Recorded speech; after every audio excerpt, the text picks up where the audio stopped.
घास के मैदान से एक विशाल सांप हवा में उछल पड़ा।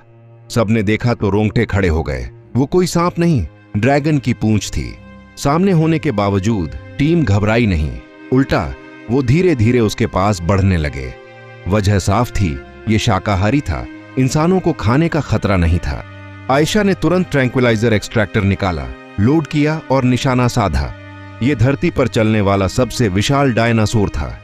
अगर इसका जीन मिल जाता तो इंसानों की कई हार्ट हमेशा के लिए ठीक हो सकती थीं।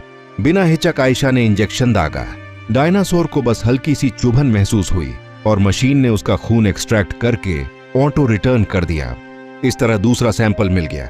अब उनके पास था समंदर के राजा ड्रैगन का खून और धरती के टाइटन ड्रैगन का खून। बस एक आखिरी सैंपल बाकी था, आसमान का राजा विंड गॉड प्टेरोसॉर्केया। ये जीव आमतौर पर ऊंचाई पर रहता था, इसलिए टीम को पहाड़ की चोटी तक पहुंचना पड़ा। लेकिन असली मुश्किल ये थी कि इसके पास पहुंचना ही जानलेवा था। इसकी कॉम्बैट पावर एक F-16 फाइटर जेट के बराबर थी। तभी डॉक्टर मेहरा को एक शानदार आइडिया आया। चढ़ाई के दौरान उन्होंने इसका घोंसला देख लिया था। अगर मां प्टेरोसॉर बाहर हो तो बच्चे के अंडों से ही जीन निकाला जा सकता था, बिना किसी भिड़ंत के। प्लान पर तुरंत काम शुरू हुआ। रस्सियां लगाईं और खाई के साथ साथ नीचे उतरने लगे। एक पुराने मानव अवशेषों के पास उन्हें घोंसला मिल गया। अंदर कई डायनासोर के अंडे पड़े थे।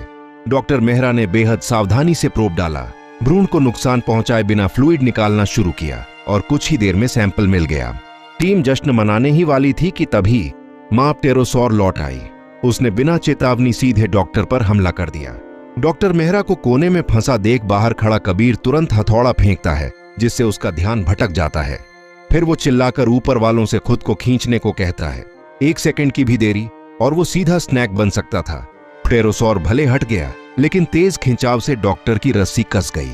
अगले ही पल आयशा ने रस्सी पकड़कर उसे खाई में गिरने से बचा लिया। ऊपर की तरफ कैप्टन अर्जुन बड़ी मुश्किल से कबीर को खींच पाता है, लेकिन देखता है कि प्टेरोसॉर ने उसे पूरी तरह दबोच लिया है और एक ही झटके में निगल जाता है। दोनों जान बचाकर भागते हैं। इधर रस्सी की ताकत भी जवाब देने लगती है। डॉक्टर मेहरा जैसे ही गिरा हुआ इंजेक्टर उठाते हैं, गलती से रिबाउंड सिस्टम एक्टिव हो जाता है।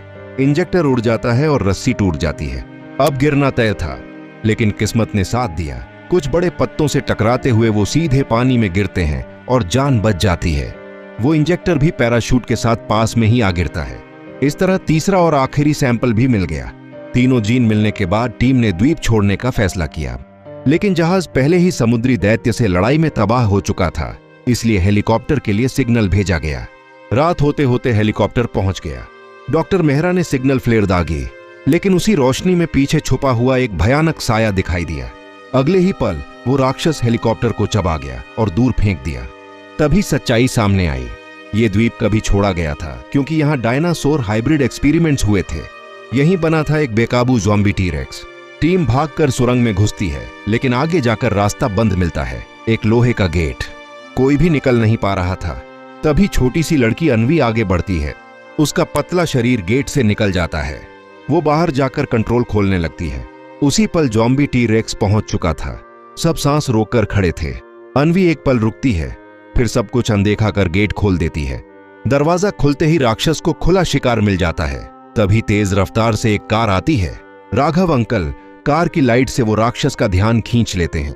टीम भाग निकलती है, लेकिन अकेले वो ज्यादा देर टिक नहीं पाते और ज़ॉम्बी टी-रेक्स उन्हें निगल जाता है। टीम जैसे तैसे किनारे पहुंचती है, मगर राक्षस फिर पीछे आ जाता है।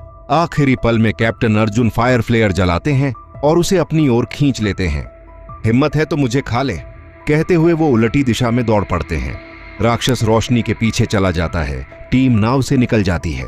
पीछे सिर्फ जलता हुआ फ्लेयर धीरे धीरे बुझता दिखता है। सबको लगता है वो शहीद हो गए, लेकिन कुछ देर बाद दूर से एक और सिग्नल फ्लेयर दिखता है। पास जाकर देखते हैं, वो सही सलामत खड़े हैं। पता चलता है कि उन्होंने जबरदस्त तैराकी से पानी के नीचे निकलकर जान बचा ली थी। आखिरकार डर खत्म होता है। तीनों कीमती सैंपल इंसानियत के काम आने वाले थे और इस खतरनाक एडवेंचर का अंत एक परफेक्ट क्लोजिंग के साथ होता है।